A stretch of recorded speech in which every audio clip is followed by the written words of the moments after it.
Yo, yo, yo, what's up, guys? Welcome back to the show. It is your boy, Lethal Lee, aka the Ruthless One. We are back at it just kidding. We're back at it here in 2024. It's a new year, baby. So, you know what they say, new year, new me. It's a bunch of baloney. But we are trying to be better. I'm sure we're all trying to do new things, new goals, new things that we were trying to attain this brand new, beautiful year. So I'm just like everyone else. I'm trying to keep my commitments, okay? I started this podcast a while ago and I haven't shown up. So I'm showing up and I'm going to show up every single week this year. So let's do it. Okay, guys, we are here to talk 2024. Happy New Year. Fights, MMA, boxing, we cover it all, right? We might even get into some Bible study. I don't know what I'm going to do with this podcast. I'm going to do a lot of stuff with this podcast here. Okay, so it's a beautiful day. It's a beautiful Monday, January the 8th, I believe. January the 8th, I believe. So I'm going to try my best to get this out today. If not today, tomorrow. All right, guys. So welcome to the show. So happy to have you here. Please don't forget to like, comment, subscribe, and definitely give me a share if you enjoyed this show today. And if you're listening on Spotify, go ahead and give me a share on your Instagram story, Snapchat story, only if you enjoy the show. So let's take a look at UFC. So we have a beautiful first card of the year, January 13th, Saturday. It's going down at the Apex UFC Las Vegas. Going down this Saturday, our main event of the evening is going to be a rematch between Johnny Walker and Magomed Ankalaev. Coming off that really unfortunate, what was it, a no contest, I believe. Really should have been a disqualification for Ankalaev, if I remember correctly. I believe he kneed Johnny Walker in the head when he was down. Either that or the balls. Something that he did was illegal, and he should have been disqualified, but for whatever reason, the referee gave it a no contest. So, they're running it back. Going down on this Saturday here in Las Vegas, Nevada, against the two light heavyweight contenders. Magomed Ankalaev, ranked number 3 at the moment, against Johnny Walker, who's at the ranking of number 7. Number 3 versus number 7. They have Johnny Walker as a huge underdog, plus 350. I would put some money on Johnny Walker. I think if you go back and you watch that fight, Johnny Walker was just starting to get loose. He was just starting to open up with his techniques. And that's when the foul occurred. So I like Johnny Walker. He is an imposing figure at the light heavyweight division. Let's take a look at these guys' stats. Johnny Walker is a towering 6'6", taking on a 6'3" opponent. Ankalaev 18-1. Walker 21-7. So he has had a lot of defeats. That is a lot of defeats, actually. So we know that he can lose. We all saw when he got knocked out by Jamal Hill, right? Sweet dreams, brother. He said, sweet dreams to you, my friend. However, this is a new day, new dogs in the dog park, and they're gonna, smell each other out. They're gonna test each other's waters and see who can sink or swim. So we got the Tower, 6'6" Johnny Walker, taking on the Russian, Dagestani, I believe, Ankalaev. Here's a big factor, 82-inch reach for Walker, 75-inch reach for Ankalaev. And Walker is dangerous. He's explosive. He's ready to jump out of the building. I mean, this guy can raise the roof. He can dance. Super athletic, a specimen.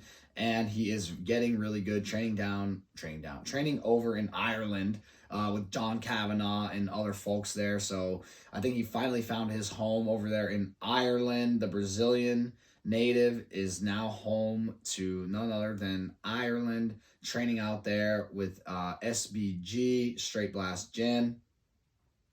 Don't know where Ankalaev is training out of, probably somewhere in the fucking mountains of Russia, just carrying rocks and, doing wheelbarrows and hill sprints with God knows what on his back and shoulders. So he'll be in shape and he knows how to wrestle. Ankalaev southpaw position, taking on Johnny Walker, who has been known to switch up his position. So, going to be a really interesting main event. Going to keep it real raw and ruthless. You know how we do this. I'm going to go ahead and pick Mr. Johnny Walker to win via round 1 knockout finish. I'm going to say he's going to catch him with a flying knee or some sort of head kick. He's so explosive. You just never know what Johnny Walker might do. He might hit the worm and then get up and hit it with an elbow, or, who knows what this guy's going to do. But I am predicting a finish to start off. He's going to start off red hot in the year 2024. Johnny Walker, you heard it here first. Real raw and ruthless. You know how we do this. He's going to gun down Mr. Ankalaev with that flying knee. Or it could be the elbow, who knows. But I'm calling it right now. You heard it here first. Round 1 finish for Johnny Walker. Moving right along. In the co-main event of the evening, we have Matthias Nicolau versus Manel Kape. I heard of Manel Kape when he was fighting Israel Adesanya's teammate, the flyweight Kai Car France, and he was talking shit to somebody in the crowd, and he was like, just getting all big and almighty and talking. It's on the Strickland card when Sean Strickland beat Israel Adesanya. It was on that card, I believe. Manel Kape, let's take a look at him. His last fight was a win. Last fight coming off that win, taking on Matthias Nicolau, coming off a loss. So, interesting here. Kape has a record of 19-6, while Nicolau has a record of 19-4.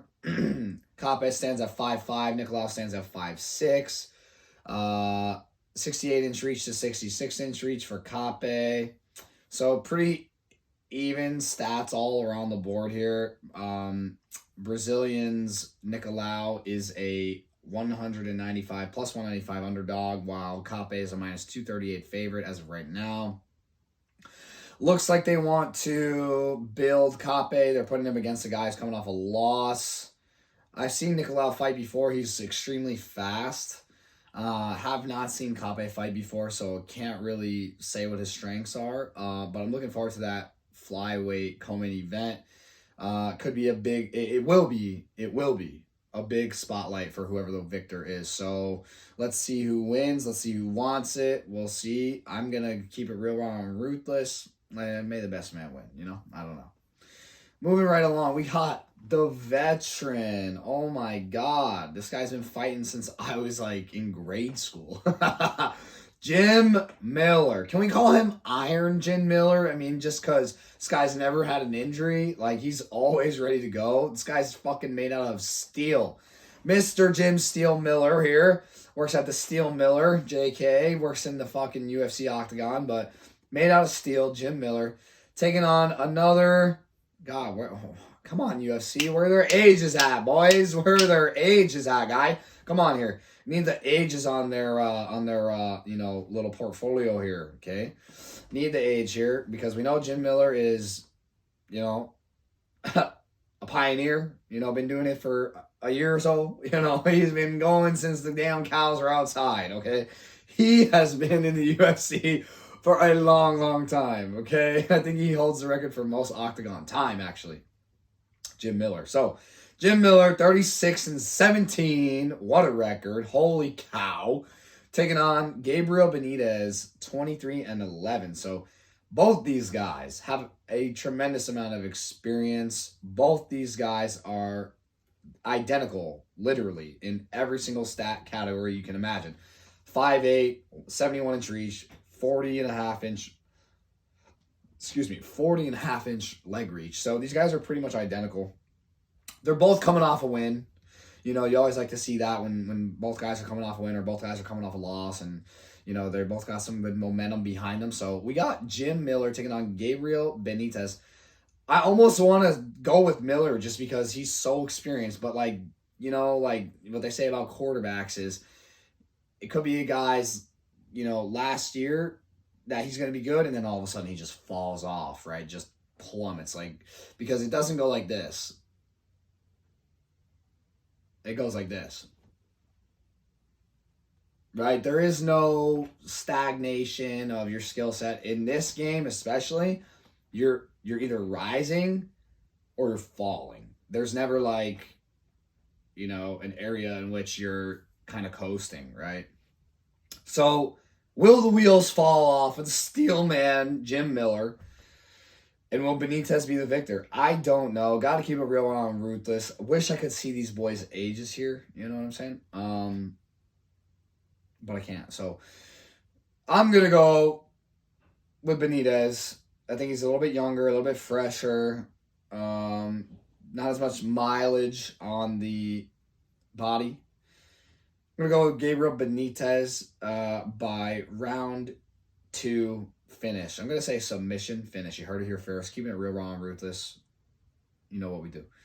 So that is your main card fight. Miller versus Benitez. Moving right along in the bantamweight division. Okay, we got Ricky Simone with a ranking of, what's this guy's ranking? He's ranked 13th in the bantamweight division, taking on an unranked Mario Bautista, training out of the MMA lab.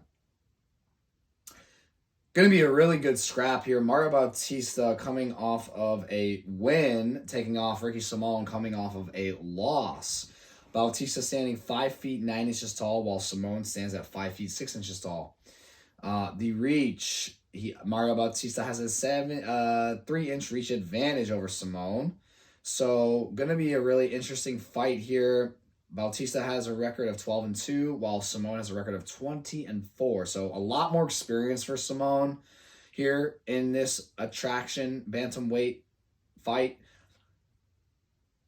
Haven't seen Bautista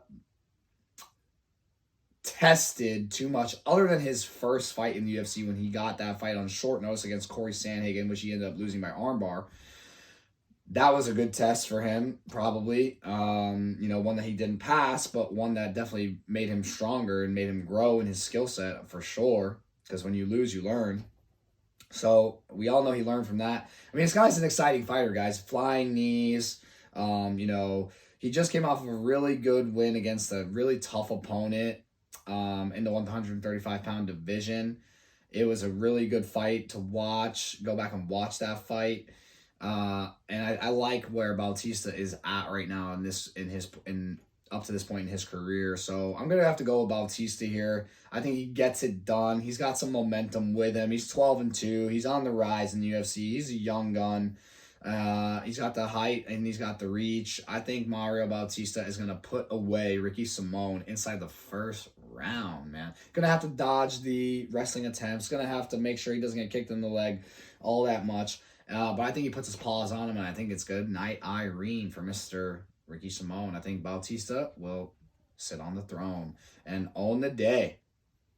Okay, guys, last fight on the main card. And when I say last fight, I mean first fight, because I went from the top down. Obviously, we start with the main event, so get your head in the game here. So, first fight on the main event, or on the main card here, we have Phil Hawes taking on Bruno Ferreira. Now, this is going to be a middleweight bout. If you don't know who Phil Hawes is, this guy is action-packed. This guy is kill or be killed with him. And that being said, he's coming off of 2 knockout losses. That is something to look at here, because both of these gentlemen are coming off of knockout losses. And, it's always interesting to see how someone's going to bounce back from a knockout loss like that. So, both these gentlemen are off of a lockout loss. May the best man win. I like Phil Hawes. I like his athleticism. I don't think he kicks enough. I have never seen Bruno Ferreira fight, so I'm looking forward to it. Can't wait to see it. Phil Hawes does have a 5.5-inch reach advantage here. He's also standing at 6 foot, while Bruno Ferreira has a 72-inch reach here, standing at 5'10". So the advantages lies with Mr. Hawes.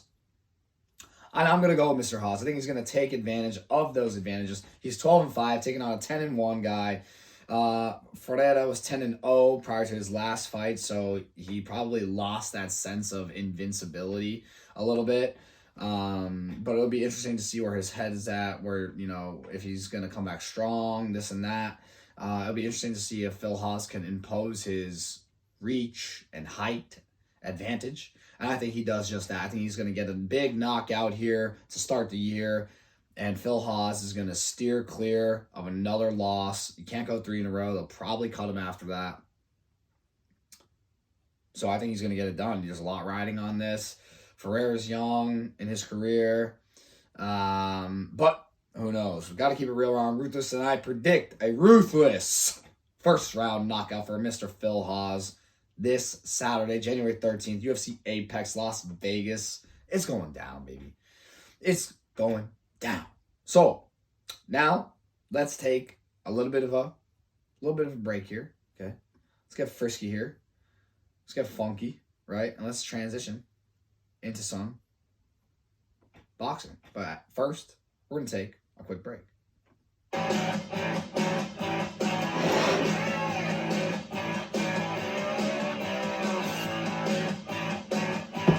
I'll be right back. Quick break. Grab a snack. Grab a drink. Grab a beverage. Grab a coffee. Grab something. I'll be back. Enjoy the music.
Alrighty here.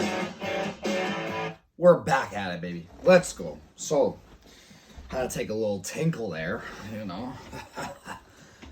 Drinking all that H2O, baby. Have a little bit of my Huel in here. Not sponsored by Huel, but maybe we could change that here. Maybe give you guys a little discount code for the year 2024, the year of war, the year of glory, guts, and much, much more.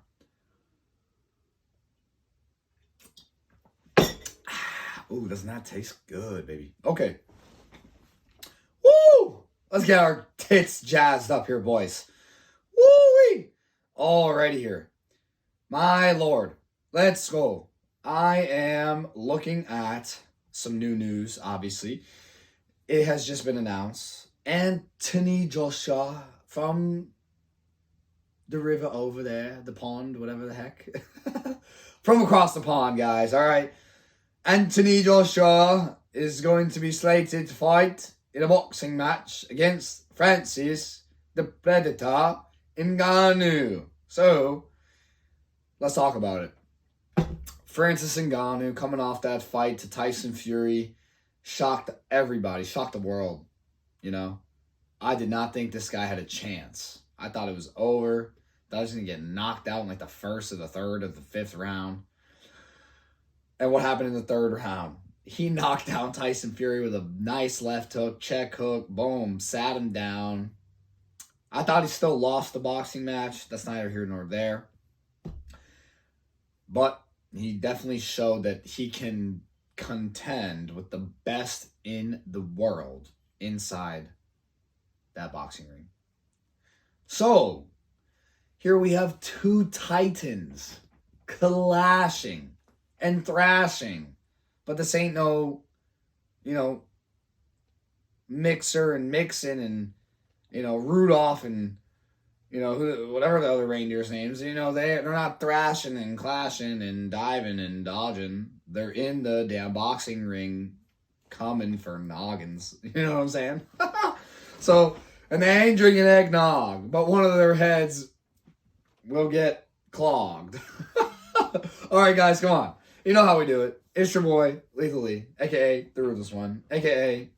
Lethal Ollie. Okay, man, yeah, you know what I'm saying? Okay, anyway. They're not playing here. Everybody thinks, oh, just, it was a fluke, or who knows what the boxing community thinks, man. I thought I was going to be a boxer. I love boxing. But it's just dead. It's just dead. There ain't no LFA for boxing. Is there an LFA for boxing? Sign me up. Get me a fight. But there ain't. You got to know people, to get you on that stage, to get you in that prime position, to showcase your skills.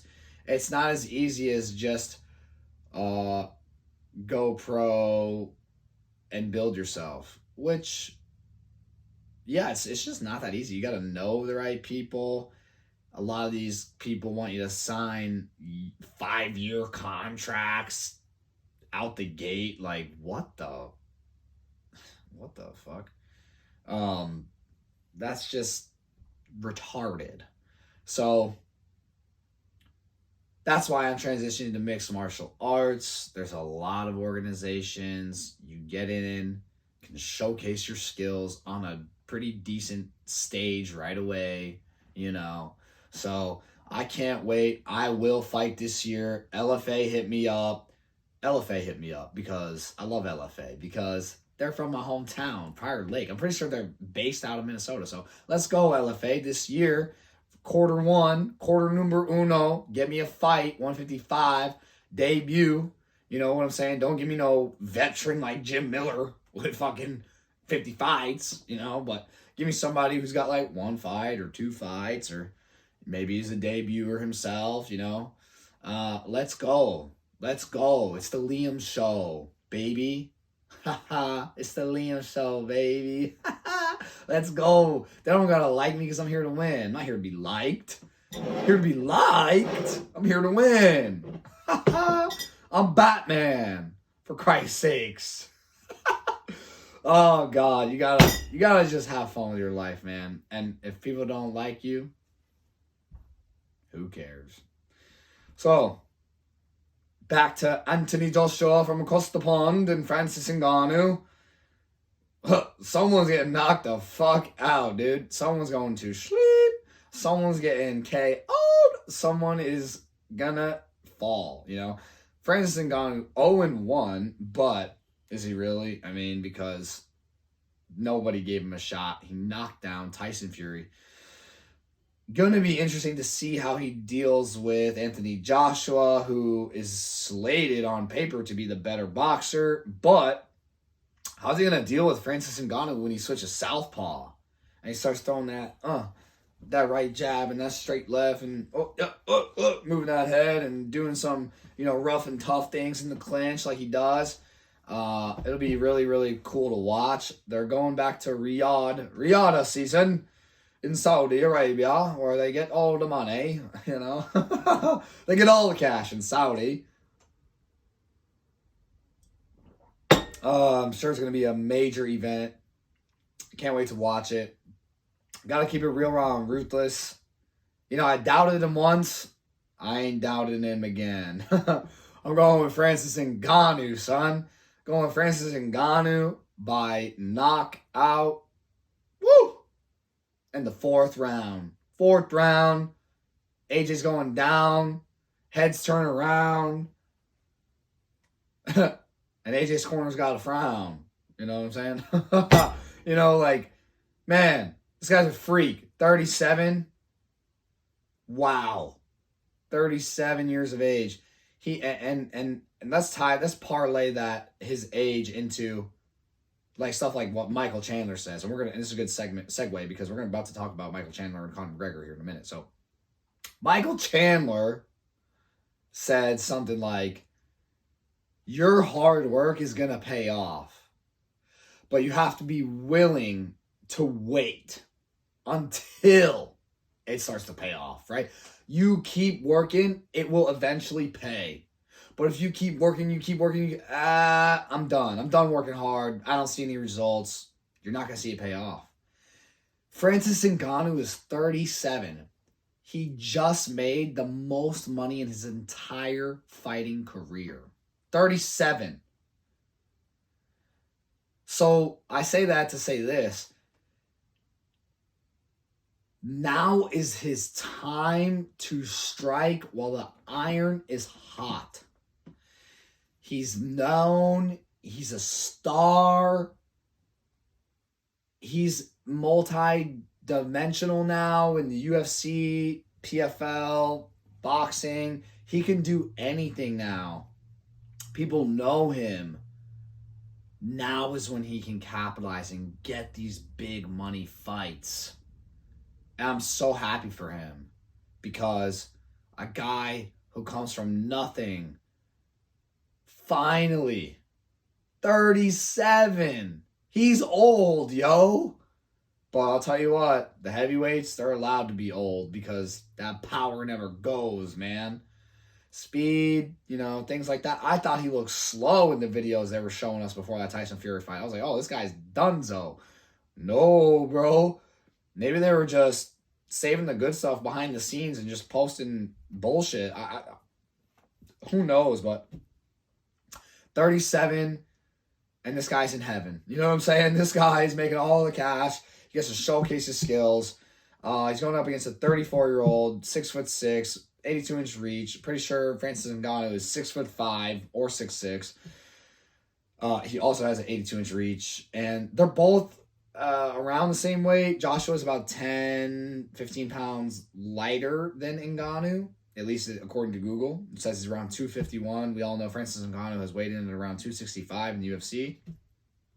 So he's got at least 10 pounds on him. You could imagine, right? How will Anthony Joshua deal with the southpaw stance of Francis Ngannou with the straight left? He's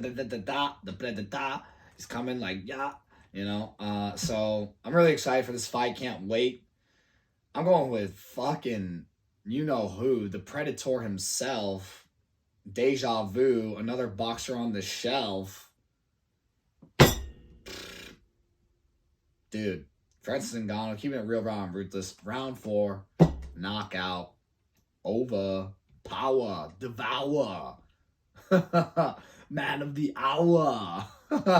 That man of the hour's got the power to devour. And that man is named Francis the Predator Ngannou. So, going with my man, the Predator. Okay, let's segue right in to McGregor. let's watch the video. McGregor video of dinner. Okay, so all right, so Conor McGregor recently came out. Conor set up a fantastic.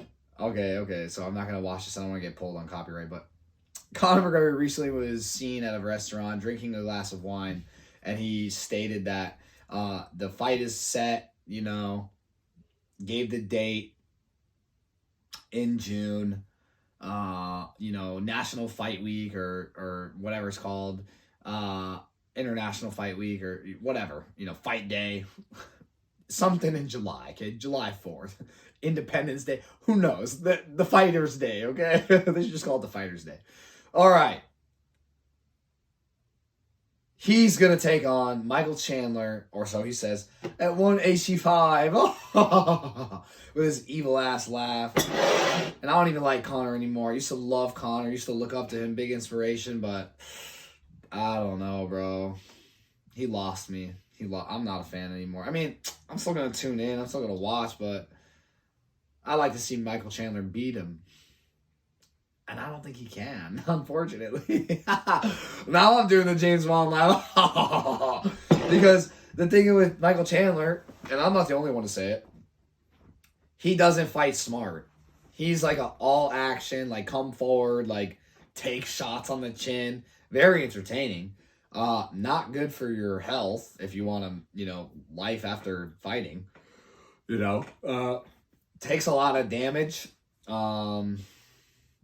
Good power, good speed, good athleticism. Not afraid to exchange. But he's not really great. You know what I'm saying? Like he's not really a sniper. He doesn't really use angles. He's got a big right hand and a big left hook and a nice front kick up the middle that we saw with Tony Ferguson. He kicks hard. I'm sure he punches hard and kicks hard. He's built like a brick shit house in that. Powerful, but he gets hit. He gets hit, man. And with 4-ounce gloves, you cannot get hit, man. If you get hit solid once, boom, you're done. If it's a good strike, a good solid guy who knows how to punch and he lands that straight right or that straight left or that left hook or that right hook or that knee up the middle or that front kick right to the jawline, woo! You're gonna be lying down on your spine line. You know what I'm saying? So I got McGregor if they do fight at 185. If they do. You do as you're told. This guy. If he does end up actually getting into the octagon with Michael Chandler and they do throw down, I think McGregor is gonna piece him up. I think he'll finish him just because, bro, like Chandler gets hit, man. I mean, unless Chandler decides to wrestle and try and, but even that, we saw with Khabib, Conor made, an error in that fight when he sprawled on Khabib. He should have disengaged, but, or actually he should have gotten on top. I can see it clear as day. He had the whizzer and the post on his head, and all he had to do was just scoot his hips to the left and step over. He would have been on top of Khabib, and it would have been a totally different fight. But he didn't, and he made an error there, and, like he said it himself, like he was so focused on what his opponent was going to do, he wasn't focused on what he was going to do, and you can never do that. Never focus on what your opponent's going to do.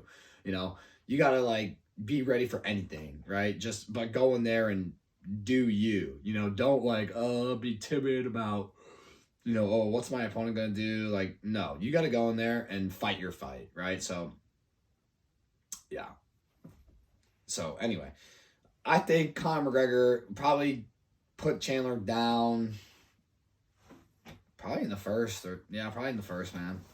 Gotta go with McGregor, dude. Like, even though I don't like the guy, I think he's kind of like a weirdo now and shit, but gotta give credit where credit is due. He's a fucking sniper, dude. He's a fucking sniper, Timing beats speed and precision beats power all day of the week and twice on Sunday, So I got to go with C-Mac, Conor McGregor.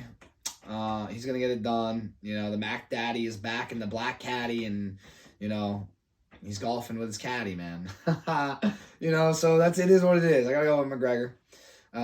Real bomb, Ruthless. You know how we do this. Always stay true to this. Going to do my best this year to keep on the grind every single week, 2 videos a week, Monday and Friday. Let's go. No excuses, no excuses, no excuses, no excuses, no excuses. I'm done with excuses. So, you heard it here first. We covered a lot today. Hope you guys enjoyed the show. If you did, give me a thumbs up, leave me a like, leave me a comment, leave me a share if you do or you dare.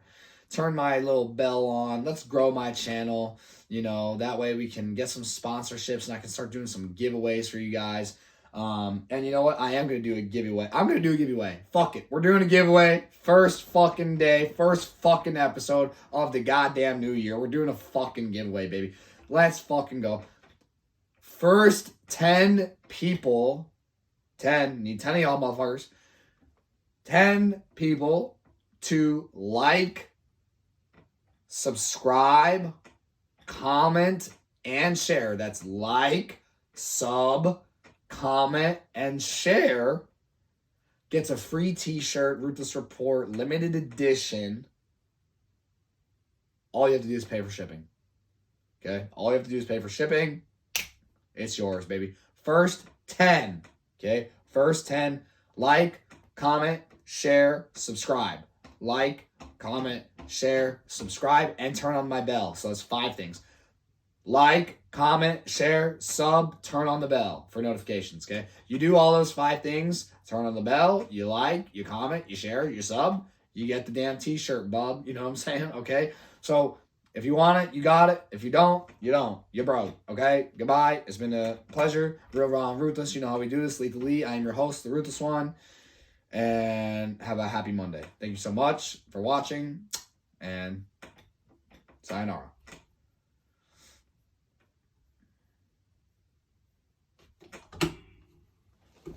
Okay. I think that was pretty good. Not bad, not bad, not bad, not bad. Just be you and just let it do what it do. You know what I'm saying?